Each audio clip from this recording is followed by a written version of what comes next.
My name is Roi Gal-Or and I'm co-director of the International School of Storytelling in England. And I love listening to stories and I love telling stories because sometimes I feel stories help us look at ourselves and look at the world in a slightly different way, through a slightly different angle. So I'm going to tell you a little story about bees. The wise King Solomon, the famous king who spoke all the languages of all the world and the languages of the animals and the elements, he was ruling his kingdom with great might.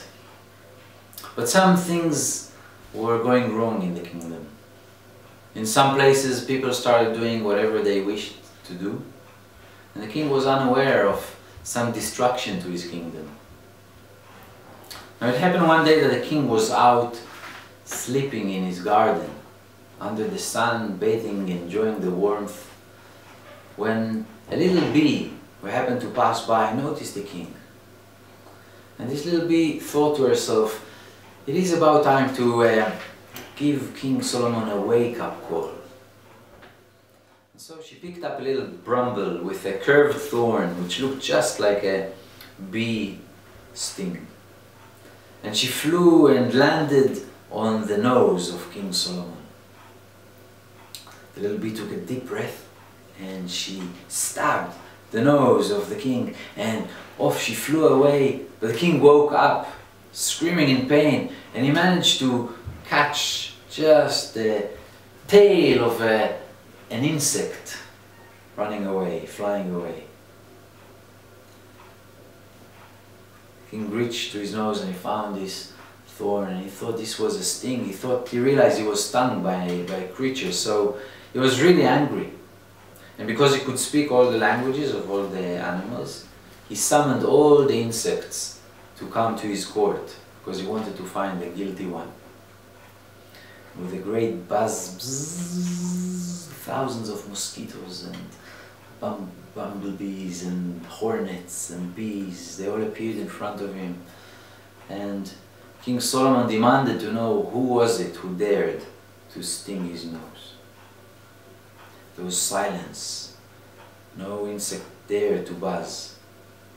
But from behind, from the back of the crowd, a tiny little bee stood forward. She bowed in front of the king and she said, "My lord, I admit it was I. I have made a mistake.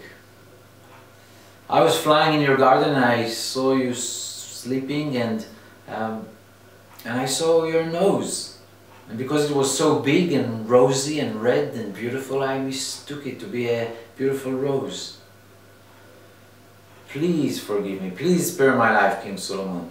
Spare my life and I will grant you a favor in the future. I will come to your help if you need me." King Solomon heard this and he started laughing. "You little bee," he said, "you will come to my help? You're just a tiny little creature." But the idea, the thought of this little bee coming to his help made him laugh so much that his mood shifted, and the compliments about his nose being like a rose, beautiful and red, he liked that. So he let the bee go.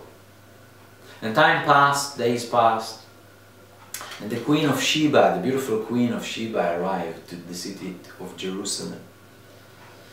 And she came to test the wisdom of King Solomon and see whether he was truly, as the story is told, the wisest man in the world. So she presented him with a few riddles. She said, "If you will answer all my riddles, I will consider marrying you." She brought many gifts, many riches. The wisdom of the king was at stake, for she asked him quite challenging and difficult riddles. For example, she asked him, what is broken the moment it is spoken? Do you know what it is? No? No? Should I answer it, or we leave it for the people who watch this video to guess? Well, King Solomon knew the answer. He said, "Well, it is silence. The moment you speak it, the moment you speak the word silence, you break it. Queen was pleased. She asked, trying to think of other riddles, she asked, what gets wetter the more it dries? What gets wetter the more it dries? King Solomon smiled, easy peasy. He said, it's a towel. Queen nodded. Well, she said, let me present you a really difficult challenge. And she brought in 2 bouquets of flowers.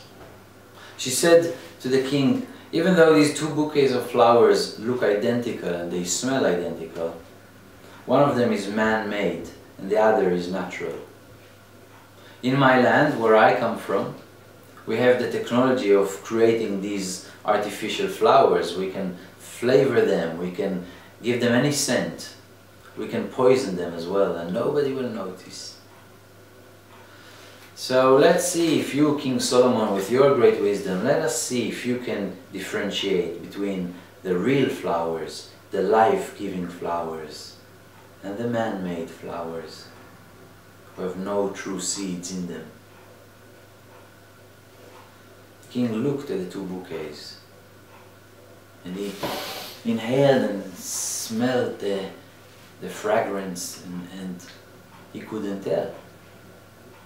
They looked identical, they smelled the same smell.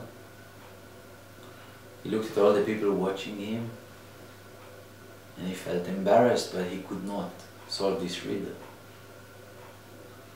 But then to his relief, a little bee appeared in the room. The bee hovered above one bouquet of flowers, and then flew and hovered above the other one, and then went back to the first one, and to the second, and then landed on the second bouquet, inside one of the flowers. King Solomon recognized the little bee. He knew that she kept her promise. He knew that she came to his help. And he pointed at this bouquet. And Queen Sheba, she was pleased. She said, truly, King Solomon, you are the wisest man in the world, for no man could differentiate between these 2 bouquets of flowers. King Solomon smiled. Thank you, my queen, he said. But in his secret heart he knew